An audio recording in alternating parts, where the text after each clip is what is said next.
عدت 4 میاشتې 10 ورځې. زما والده هغه عدت تیری، چا ورته ویلي و چې د یو کمرې نه بلې کمرې ته هم نه ځي، په سر به تیل هم نه لګې.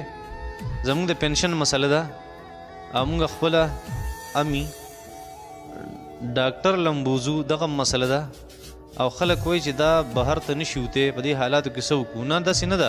4 میاشتې 10 ورځې به دا عدت تیری، په کور کې به تیری، په کور کې به تیری. دا بهر اوتی شي د ضرورت لپاره، د ضرورت لپاره واقعي که ضرورتي ډنګ اډو لپاره نه، واقعي که ضرورتي د هغې لپاره اوتی شي. صرف شپه به بهر نه کوي، شپه به بهر نه کوي. ډاکټر له هم تلی شي، که داسې د پنشن وغیره مسله راشي هغې دپاره هم تلی شي. نور دا دویمه خبره چې ده کړې چې د یوې کمرې نه بلې کمرې ته نشي تللی، دروغ وایي، ځان نه لګیا دی ښه. او په سر باندې تیل لګولی شي که نه، او ضرورت لپاره لګولی شي. بلکل صفایي به نه کوي. څه صفایي د شریعت حکم دی. هغه ډول او سینګار یاد کړی دی چې خلکو ته به ځان نه سنبالي، ځکه خاوند وفات شوی دی. دې له څوک په کار دی 4 میاشتې 10 ورځې نه پوهېږي په دې خبرو.